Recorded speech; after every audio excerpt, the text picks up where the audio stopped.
¿Cuántos derechos caben en una constitución? Es la pregunta con que me invitaron, y la respuesta es cualquier enunciado cabe en una constitución. Hemos conocido constituciones que establecen el derecho a portar armas, la prohibición de comerciar el alcohol, la definición de cuáles son los emblemas nacionales, lo tiene la chilena. Por lo tanto, esta pregunta es una pregunta política y no jurídica. Los juristas no tenemos nada que decir respecto de esto, es una decisión sobre conveniencia política.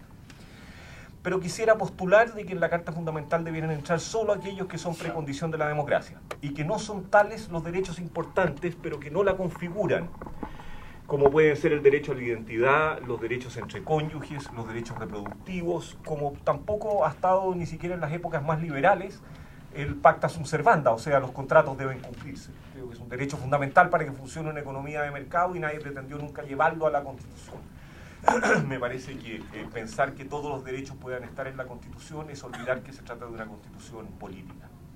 Que debieran haber 3 acciones en contra de las políticas públicas del Estado, o sea, reclamables judicialmente contra las mayorías, que creo que es lo que caracteriza los derechos fundamentales. En eso consisten, en la capacidad que tenemos de imponerlo incluso a la mayoría del Congreso Nacional.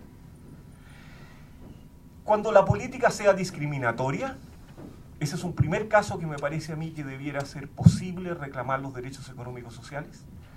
La segunda es si no fueron adoptados con transparencia. Ese es un derecho, a mi juicio, fundamental que debe estar en la Constitución, como derecho político.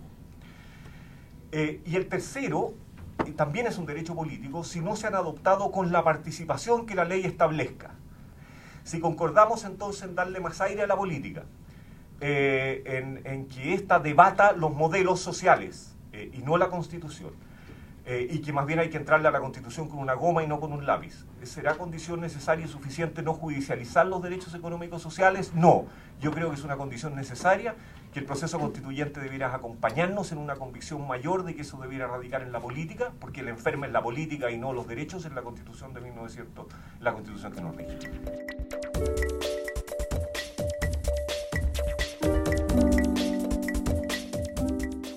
No me gusta la pregunta, porque creo que la respuesta de cuántos y qué derechos debieran estar contenidos en una Constitución no me corresponde darla a mí, como académica de Derecho Constitucional, sino que debe abrirse a la participación de los y las ciudadanas como agentes políticos en un proceso constituyente originario que determine esa respuesta. Lo que necesitamos, por tanto, realmente es un cambio en el paradigma. Están comenzando a ser vistas como una especie de conversación, un trabajo inacabado en constante evolución, en lugar de un documento final que estatúe un régimen permanente de facultades y derechos. Esta nueva visión no solo requiere de una Constitución que esté abierta al cambio, sino que un proceso de construcción de esa Constitución en que la participación ciudadana se extienda a la elaboración y discusión de las propuestas. Debiéramos intentar leer el momento actual, en que movimientos sociales, pueblos indígenas y otros grupos tradicionalmente excluidos de los asuntos constitucionales están jugando roles en lo que deberíamos denominar la tarea constitucional. Ya sea de modo aparente o real, este aumento de la participación popular se ha reflejado en normas de enmienda de las nuevas constituciones en Latinoamérica.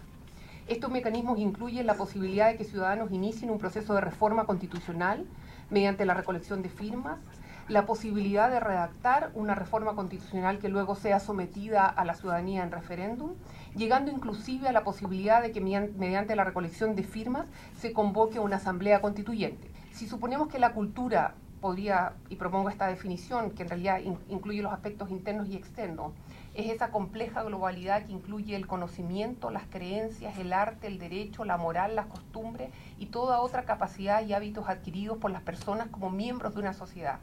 Tendríamos que partir por observar la sociedad en que estamos. Y pienso que no siempre se hace la lectura que corresponde en torno a eso.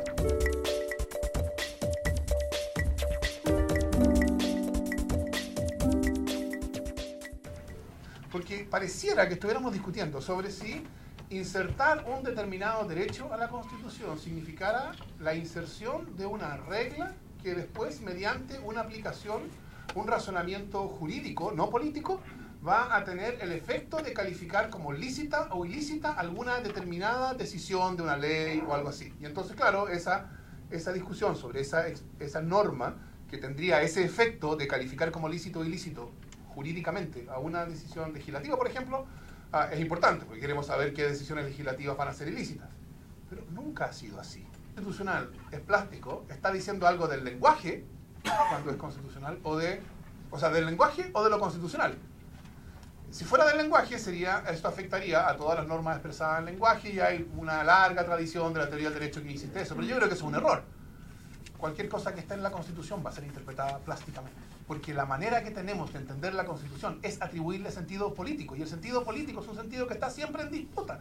Esto es tan obvio que la Constitución chilena no protege el derecho a la salud mediante acciones judiciales. La Constitución chilena no protege el derecho a la educación mediante acciones judiciales. ¿Quiere decir esto que no ha habido protección para la salud o para la educación en sede de protección? No, miren ustedes lo que ha pasado. Entonces, da un poco lo mismo.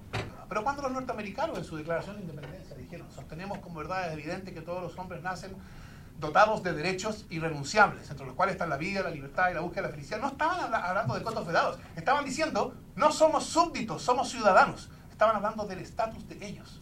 Estaban transformando lo que ellos eran. Entonces los derechos son una manera de decir quiénes somos. Y yo diría, pensar hoy día una constitución en que lo que nosotros somos, lo que nos debemos recíprocamente, no incluye las condiciones materiales de la autonomía, porque eso es lo que significa dejar afuera los derechos sociales.